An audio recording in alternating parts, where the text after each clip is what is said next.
तो hi guys, आपका अपना चैनल एमर61 में आपका स्वागत है। तो आज हम पढ़ने वाले हैं आपका एक्सरसाइज 1.2 और 1.2 का 5 मतलब पांचवा क्वेश्चन रह गया था। तो पांचवा क्वेश्चन ये था आपके लिए कि जांच कीजिए कि क्या किसी प्राकृतिक संख्या n के लिए संख्या 6 की पावर n अंक 0 पर समाप्त हो सकती है या नहीं। यानी आपका पांचवा क्वेश्चन था और आपको बताना था कि क्या किसी की 6 की पावर n कोई प्राकृतिक संख्या है तो वो 0 पर समाप्त हो सकती है लास्ट में या नहीं हो सकती है। तो आपको सबसे पहले जानना पड़ेगा भाई साहब कि कौन कौन सी संख्या जो 0 पर समाप्त हो सकती है ना। यह आपको जानना पड़ेगा कि कौन सी संख्या है जो 0 पर समाप्त हो सकती है। तो सबसे पहले हम आप देखते हैं कि आइए 0 पर देखते हैं कौन सी संख्या। तो हम देखते हैं कि यदि कोई प्राकृतिक संख्या 0 से समाप्त होना चाहती है, कोई भी नंबर, कोई भी प्राकृतिक संख्या जैसे 1 2 3 4 5 10 100 22 समथिंग कुछ भी आप मान लीजिए, ओके। तो कोई भी प्राकृतिक संख्या जो 0 पर समाप्त होना चाहती है यानी होगा, तो उसका प्राइम फैक्टर यानी उसका जो मुख्य कारक होगा यानी जो उसका फैक्टर होगा 2x5 होना चाहिए। अगर उसका फैक्टर 2x5 नहीं है तो वो 0 पर समाप्त नहीं हो सकती। तो आइए हम देखते हैं। जैसे आपका देखो 10 हो गया, क्या हो गया भाई 10। तो 10 के लास्ट में यानी 1 के 10 के लास्ट में देखो 0 है, तो उसका देखो एक फैक्टर है 2x5। तो देखो 2x5 फैक्टर बन रहा है यानी 2 पंचे 10। तो अगर किसी संख्या के लास्ट में अगर एक 0 है तो उसका एक 2x5 का एक फैक्टर बनेगा। अगर किसी संख्या के लास्ट में यानी पीछे एकदम अगर 2 0 आ रहा है, 2 0 आ रहा है तो उसका 2x5 का कितना 2 जोड़ा बनेगा, यानी 2x5 का कितना बनेगा 2 जोड़ा। जैसे 100 आप ले लिया तो 100 को हम क्या लिख सकते हैं, देखिए 10 गुणे 10 और 10 को हम लिख सकते हैं 2x5 यानी एक फैक्टर, और बन गया इसका 2x5 यानी एक फैक्टर। यानी देखो 100 के पीछे यानी 2 0 है एंड में, यानी लास्ट में 2 0 है। तो अगर 2 0 रहेगा लास्ट में तो 2 फैक्टर भी रहेंगे 2x5 के और 2x5 के, ओके। तो जितने भी लास्ट में आपके 0 आएंगे उतने ही आपके 2x5 के उतने फैक्टर लास्ट मतलब आपके उस नंबर में बनेंगे। तो आप यहां से ये पता चला आपको कि अगर आपके पास 2x5 का फैक्टर नहीं है तो आपका लास्ट में 0 नहीं आएगा। जैसे हम ले रहे हैं 15 यानी इसके लास्ट में 0 नहीं है तो इसका जो फैक्टर बनेगा 3 × 5 यानी 3 5 15। तो इस देखो लास्ट में 0 नहीं आ रहा है तो इसका फैक्टर देखो 3 × 5 बन रहा है। अगर लास्ट में 0 आता तो उसका फैक्टर क्या बनता 2x5 यानी 2 × 5। तो हम ये जानते हैं कि यदि कोई प्राकृतिक संख्या 0 से समाप्त होना चाहती है या होगा तो उसका प्राइम फैक्टर 2x5 होना चाहिए। तो हम आपके क्वेश्चन पर आते हैं कि 6 की पावर n, आपका क्वेश्चन लिखा है 6 की पावर n। अब हम इसका देखो जब प्राइम फैक्टर करेंगे यानी इसको जब हम फैक्टर करेंगे तोड़ेंगे 6 को तो ये हो जाएगा आपका 2x3 और इसके ऊपर देखो क्या लिखा है n, तो हमने n लिख दिया। लेकिन आप देखिए आपने अभी पढ़ा है कि अगर उसके लास्ट में अगर 0 आएगा किसी नंबर के तो उसका जो प्राइम फैक्टर होगा जो उसका मुख्य कारक होगा वो कितना आएगा 2x5 आना चाहिए। लेकिन इसका 2x5 नहीं है तो हम लिखेंगे 6 की पावर n जो होगा 6 की पावर n अंक संख्या 0 पर समाप्त नहीं हो सकती क्योंकि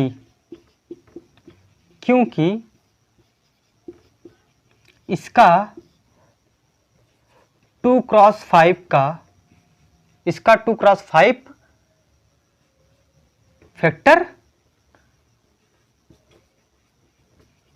फैक्टर नहीं है ना। आप इतना जान गए।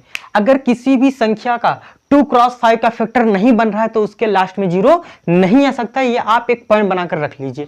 जिससे 10 है तो हमने आपको फील दिलाया कि देखो 10 है तो उसके लास्ट में एक 0 है तो उसका देखो प्राइम फैक्टर जो आ रहा है 2x5 यानी 1 यानी एक जोड़ा बन रहा है 2x5 का। अगर 2 0 लास्ट में है तो उसका देखो 2x5 यानी इतना 2 जोड़ा बना। अगर देखो 1000 अगर आ जाएगा आपके पास में तो इसका 2x5 का देखो कितने 3 जोड़े बनेंगे। 2 क्रॉस 5 का कितना जोड़ा बनेगा भाई साहब, 3 जोड़ा बनेगा आपका 2 क्रॉस 5 का। तो देखो 10 10 10, अगर 10 10 का गुणा करेंगे तो 3 टाइम्स करेंगे तो 1000 हो जाएगा, यानी 1000। तो आपने क्वेश्चन में ये सीखा कि यदि कोई भी प्राकृतिक संख्या हो तो वो अगर 0 से समाप्त होना चाहती है तो उसका मेनली क्या होना चाहिए, 2 क्रॉस 5 का क्या होना चाहिए, फैक्टर होना चाहिए। अगर आपका 2 क्रॉस 5 का फैक्टर नहीं बन रहा है तो आपकी जो संख्या होगी वो कभी भी क्या 0 से एंड नहीं हो सकती। अब n के स्थान पे इन्होंने आपने कुछ भी प्राकृतिक संख्या मानना है, 1 मान लो, 2 मान लो, 3 मान लो, लेकिन मानने से कुछ नहीं होगा क्योंकि आपका जब फैक्टर ही नहीं आ रहा है 2 क्रॉस 5 तो आपका एंड नहीं हो सकता। अगर आपका ये फैक्टर अगर आपका 2 क्रॉस 5 आ जाता तो आपकी बहुत सारी संख्या क्या होती, वो 0 पर समाप्त होती। अकॉर्डिंग टू द क्या होता, प्राकृतिक संख्या अगर हम n के जगह पे 1 मानते अगर 2 क्रॉस तो 1 फैक्टर यानी 1 0 लास्ट में आता, 2 मानते तो 2 आता यानी 2 मतलब 2 0 आता, तो ऐसे 3 मानते तो 3 0 आता। लेकिन जब आपका फैक्टर ही नहीं बन रहा है तो आपका 0 आ ही नहीं सकता। ओके, तो हम ये आप बात दिमाग में बैठा लीजिए कि अगर 2 क्रॉस 5 का फैक्टर नहीं है तो वो उसका जो एंड होगा, उसका जो समापन होगा वो 0 से नहीं हो सकता। ओके, तो हम अगले क्वेश्चन के लिए बढ़ते हैं। बाकी इसमें क्या समझना है भाई साहब, आपने एकदम लिखित क्वेश्चन था, आपने थ्योरी टाइप में किया है। तो अगले क्वेश्चन की तरफ बढ़ते हैं। दूसरा क्वेश्चन क्या कह रहा है कि व्याख्या कीजिए कि 7 × 11 × 13 + 13 और 7 × 6 × 5 × 4 × 3 × 2 × 1 + 5 भाज्य संख्या है तो क्यों। इसको आपको बताना कि ये भाज्य संख्या क्या क्यों है ना। तो आपने सबसे पहले भाज्य और अभाज्य संख्या पता होना चाहिए। हम आपको पहले ही बता चुके हैं भाज्य अभाज्य संख्या पिछले लेक्चर में, लेकिन थोड़ा सा रिकैप करते हैं। तो भाज्य संख्या क्या होती है और अभाज्य संख्या क्या होती है। अभाज्य संख्या को हम बोलेंगे प्राइम नंबर यानी अभाज्य संख्या। तो प्राइम नंबर क्या होती है भाई साहब, जो प्राइम नंबर वो होता है नंबर कि जिसका जो फैक्टर होगा, जिसका HCF होगा वो सिर्फ और सिर्फ कितना होना चाहिए, 1 होना चाहिए, यानी वो किसी से डिविजिबल नहीं हो सकती, किसी से वो भाग नहीं हो सकता। जिससे आपका 2 हो गया, 5 हो गया, 7 हो गया और 11 हो गया, ये सारी की सारी क्या है, भाज्य संख्या है, सॉरी अभाज्य संख्या है ना। हाँ, अभाज्य संख्या है, ये सारी की सारी अभाज्य संख्या है। और अभाज्य संख्या का जो फैक्टर होता है या HCF आप कह लीजिए, वो सिर्फ और सिर्फ कितना होगा, 1 होगा। वो खुद से कटेंगे या 1 से कटेंगे। लेकिन भाज्य संख्या क्या होती है, भाज्य संख्या का मसला ये होता है कि उसका जो फैक्टर होना चाहिए मोर देन 1 होना चाहिए, यानी 1 से ज्यादा होना चाहिए। अगर भाज्य संख्या का फैक्टर अगर 1 से ज्यादा आ रहा है तो वो भाज्य संख्या है, यानी composite number, prime composite number इसे इंग्लिश में बोलते हैं।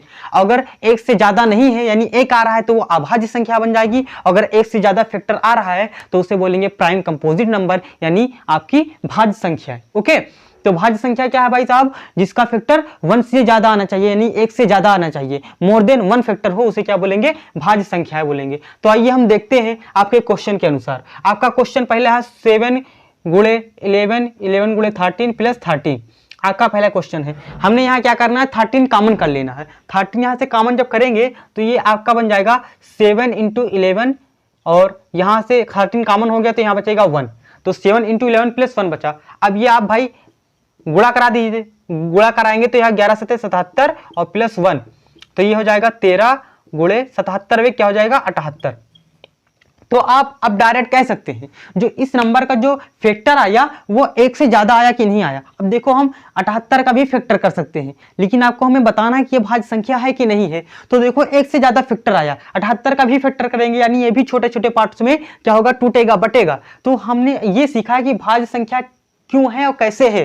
तो भाज्य संख्या उसे कहते हैं जिसका फैक्टर जो होता है, यानी जिसका जो छोटे छोटे पार्टों में जो बटा रहता है उसे बोलते हैं फैक्टर, यानी क्या बोलेंगे, आपको बोलेंगे प्राइम फैक्टर। तो प्राइम फैक्टर जो आपका आता है वो आपका मोर देन 2 है, सॉरी मोर देन 1 है कि नहीं है, मोर देन 1 है, यानी 1 से ज्यादा है। तो 1 से ज्यादा जिसका फैक्टर हो जाता है किसी संख्या का तो वो भाज्य संख्या कहलाती है। तो इसका देखो फैक्टर 1 से ज्यादा है, इसमें देखो अभी 2 लिखा है, 78 को भी तोड़ सकते हैं। 78 को कैसे तोड़ेंगे भाई साहब, देख लो 78 को अगर हम तोड़ेंगे तो 2 दूनी या 2 तिहाई 6 हो जाएगा और यहाँ 2 9 18 और 3 एकम 3, 3 त्रिक्का 9, 13 एकम 13। तो 78 को हम लिख सकते हैं 13 × 2 क्रॉस 3 × 13, यानी देखो मोर देन 1 फैक्टर हो चुके कि नहीं हो चुके, यानी 1 से ज्यादा फैक्टर हो गया इसका। तो ये क्या है, भाज्य संख्या है। जिसका 1 से ज्यादा फैक्टर हो जाए, यानी 1 से ज्यादा उनके छोटे छोटे पार्ट्स में तोड़ दिया जाए तो उन्हें बोलते हैं भाज्य संख्या। और जिसको 1 से ज्यादा पार्ट्स में नहीं तोड़ पाया, आप नहीं तोड़ पाएंगे, उन्हें बोलेंगे अभाज्य संख्या। ओके, तो ये आपका पहला क्वेश्चन हो गया। दूसरा क्वेश्चन आपका इसी तरह है 7 × 6 × 5 × 4 × 3 × 1 और प्लस 5। तो आप फर्स्ट वाला आप यहाँ से देखो 5 कॉमन कर लेंगे, तो जब 5 कॉमन करेंगे तो आपके पास बचेगा 7 गुणे 6 गुणे 4 गुणे 3 गुणे 1, और यहाँ पर कुछ नहीं बचा तो 1 बचा, क्योंकि आप जब 5 कॉमन कर लिए तो आपका 7 बचा और यहाँ पर 6 बचा। आप 5 कॉमन कर चुके हैं तो 4 3 1, और यहाँ पर कुछ नहीं बचा तो 1 बचा। अब आप इसमें मल्टीप्लाई कराएंगे भाई साहब, देखिए मल्टीप्लाई कराएंगे आप तो 7 छंग पहले छोटा छोटा कराते हैं, 3 एकम 3 और 4 3 12 और 12 छंग 72, तो 7 और 12, चलो इसको कर लेते हैं 12 छंग, चलो कर लेते हैं 7 और 12 3 36 12 14 12 छंग 72 हो जाएगा, ये 72 और प्लस 1 लिखा है तो इसको हमने लिख दिया वैसे ही 5 कर लिया। अब 72 को 7 दूनी 14 का 4 हासिल आया 1 और 7 7 49 1 50 और प्लस 1, ये हो जाएगा 5 और ये हो जाएगा आपका 505, ये आपका 505 हो गया भाई साहब। ये हमने गुणा किया है, देख लीजिए आपको 505 हो गया। अब ये आपका फैक्टर बना 5 × 505। तो आपने भाज्य संख्या की डिफिनीशन यानी परिभाषा क्या सीखा है कि ऐसी संख्या जिसका फैक्टर 1 से ज्यादा हो। तो देखो 1 से ज्यादा आ रहा है कि नहीं, 1 और 2 यानी 2 आ रहा है, 2 आ सकता है, 3 आ सकता है, 4 आ सकता है। तो ऐसी संख्या जिसका फैक्टर 1 से ज्यादा हो उसे बोलते हैं भाज्य संख्या। तो आपने प्रूव कर दिया, देखो इसका फैक्टर देखो 1 से ज्यादा आ रहा है तो आपने प्रूव कर लिया। आप देखो इसका भी फैक्टर 1 से ज्यादा आ रहा है, इसका 1 2 3 4, इसका भी 1 से ज्यादा आएगा। अब आप तोड़ेंगे अगर 505 को तो इसका भी 1 से ज्यादा आएगा। तो ये आपकी अभाज्य संख्या, सॉरी भाज्य संख्या बन गई। इसमें आपको कंफ्यूजन होगा भाज्य अभाज्य में, तो आपको एकदम डीपली पढ़ना है कि भाज्य और अभाज्य में क्या रिलेशन है। तो अभाज्य संख्या का जो फैक्टर होगा यानी जो HCF होगा, हाईएस्ट कॉमन फैक्टर, उसमें सिर्फ और सिर्फ क्या होगा 1 होगा, यानी उसका जो फैक्टर होगा वो सिर्फ 1 होगा। और भाज्य संख्या का क्या होता है भाई साहब, भाज्य संख्या का जो फैक्टर होता है मोर देन 1 होता है, यानी 1 से ज्यादा होगा, 1 हो सकता है, 2 हो सकता है, 3 हो सकता है, यानी 1 to इनफाइनाइट कुछ भी हो सकता है, आपको पता नहीं ये बट ये आप जानिए कि 1 से ज्यादा होगा। 1 से ज्यादा जिसका फैक्टर होगा वो भाज्य संख्या, और जिसका सिर्फ और सिर्फ एक फैक्टर होगा वो अभाज्य संख्या। अब आपने प्रूव कर दिया, देखो 1 से ज्यादा फैक्टर इसका भी। लास्ट क्वेश्चन है आपके एक्सरसाइज का यानी 1.2 का। तो आपका लास्ट क्वेश्चन क्या है कि किसी खेल के मैदान के चारों ओर एक वृत्ताकार यानी सर्कुलर पाथ होगा, यानी वृत्ताकार बोले तो इस तरह का आपका कोई शेप बना होगा, वृत्ताकार पथ है यानी कोई रास्ता है इस तरह का। इस मैदान का एक चक्कर लगाने में सोनिया को 18 मिनट लगते हैं। कोई सोनिया है वो इस मैदान का चक्कर लगाती है तो उसको 18 मिनट समय लगता है, ओके। तो जबकि इसी मैदान को एक चक्कर लगाने में रवि को 12 मिनट लगते हैं। कोई रवि लड़का है, उसको उसी मैदान का चक्कर लगाने पर यानी सर्कुलर जो पाथ है उसका वृत्ताकार, उसका चक्कर लगाने में कितना है 12 मिनट यानी समय लगता है। तो मान लीजिए वे दोनों एक ही स्थान और एक ही समय पर चलना प्रारंभ करके एक ही दिशा में चलते हैं, यानी वे दोनों एक ही समय पर और एक ही टाइम पर यानी एक ही स्थान से दोनों चलना प्रारंभ करते हैं। तो जब दोनों चलना प्रारंभ करेंगे एक ही दिशा में, सपोज कर लिया कि यहाँ पर जो क्या है रवि है और यहाँ पर क्या है एक सोनिया है ना, तो सोनिया है यानी ये पॉइंट है। और यहाँ से क्या करेंगे दोनों लोग चलना प्रारंभ करते हैं। अब दोनों लोग चलना क्या करते हैं, स्टार्ट कर दिए भाई साहब। अब क्या है वो कितने समय बाद पुनः प्रारंभिक स्थान पर मिलेंगे, यानी वो कितने समय बाद वो इस पॉइंट पर मिलेंगे। दोनों यहीं से स्टार्ट कर दिए अपना, मतलब जो अपना दौड़ना जो भी कुछ कर रहे होंगे वो यहीं से स्टार्ट कर दिए, आपका रवि भी और आपकी सोनिया भी। तो वो कितने समय के बाद यहीं पर आकर मिलेंगे। तो हम लिखेंगे आपके क्वेश्चन में, देखो ये इतना लंबा चौड़ा क्वेश्चन रहता है, इसका आंसर बहुत छोटा होता है, इसमें ज़्यादा माइंड लगाने की ज़रूरत नहीं है। जो क्वेश्चन माइंड लगाने वाला होगा मैं उसको एकदम स्प्रेड कर दूंगा, फैला दूंगा, यानी एकदम इधर उधर करके क्योंकि उसको आपको समझना है, वही आपका पावर होगा भाई साहब, ओके। तो अब ये क्वेश्चन बड़ा सा, इसका आंसर छोटा सा है, इसको माइंड लगाने की जरूरत नहीं है। तो हम कहते हैं कि सोनिया को एक चक्कर लगाने में लगा समय कितना भाई साहब 18 मिनट, जो कि क्वेश्चन में लिखा हुआ है। और रवि को लगाने में यानी रवि को एक चक्कर लगाने में लगा कितना 12 मिनट, ये हुआ आपका। अब हम कहेंगे भाई साहब वो पुनः यानी कौन भाई साहब वो हो पुनः का मतलब होता है दोबारा, वो पुनः मिलेंगे। कब मिलेंगे भाई साहब, वो पुनः मिलेंगे बराबर द एलसीएम ऑफ 18 and 12, यानी वो पुनः कब मिलेंगे भाई साहब, आप एलसीएम निकाल लीजिए, 18 और 12 का एलसीएम निकाल लीजिए और जो आपका आंसर आएगा एलसीएम का वो उतने ही मिनट के बाद मिलेंगे, उतने ही दोबारा। तो हम आइए निकालते हैं 18 का एलसीएम। तो 18 का एलसीएम निकालेंगे तो सबसे पहले 18 का फैक्टर करो, तो ये हो जाएगा 2 9 18, 3 त्रिका 9 और 3 एकम 3, यानी आपने 18 का फैक्टर किया, क्या किया 2 गुणे 3 गुणे 3। अब आप निकाल लीजिए किसका फैक्टर भाई साहब, 12 का। तो 12 का फैक्टर निकालेंगे आप तो 2 छंग 12, 2 तिहाई 6 और 3 एकम 3, तो ये हो जाएगा भाई साहब 12 का फैक्टर। तो 12 का फैक्टर क्या हुआ 2 गुणे 2 गुणे 3। अब एलसीएम क्या होता है भाई साहब, जिसका पेयर बन रहा हो, हमने क्या बताया था, लपेट लो सबको, लपेट लो सबको। तो एलसीएम क्या होता है भाई साहब, लपेट लो सबको। तो जिसका पेयर बन रहा हो पहले उसको लिखो। देखो इसका पेयर बन रहा है तो हमने इसको पहले लिखा, फिर मल्टीप्लीकेशन में 3 का पेयर बन रहा है तो हमने 3 को एक बार लिख दिया। अब फिर जो बचा उसको लपेट लो, तो देखो आपका 2 बचा और आपका 3, तो आपका 2 और आपका 3 हमने क्या किया लपेट लिया। अब देखो 2 तिहाई 6, 6 दूनी 12, 12 तिहाई 36, यानी आपका क्या हो गया 36 मिनट, यानी आपका हो गया 36 मिनट।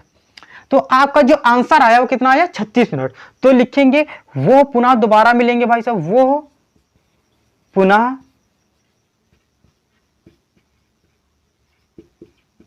मिलेंगे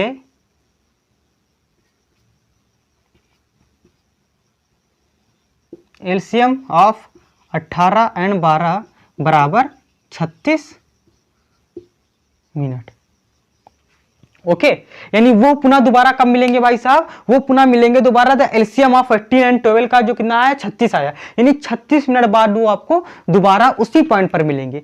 आप देखो 12 और 18 का वैसे ही आप करेंगे तो भी 36 आएगा, तो इसमें ज़्यादा माइंड लगाने की जरूरत नहीं भाई साहब। आपसे क्वेश्चन पूछा जाएगा इस तरह से, आपको इसमें एलसीएम निकाल देना है।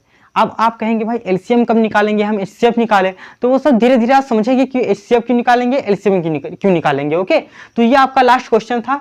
और जाते जाते भाई यही कहूँगा कि अगर आपको वीडियो अच्छी लगी हो तो आप लाइक कर दीजिए, शेयर करना और सब्सक्राइब कर देना चैनल को, और बाकी खुश रहिए, पढ़ते रहिए।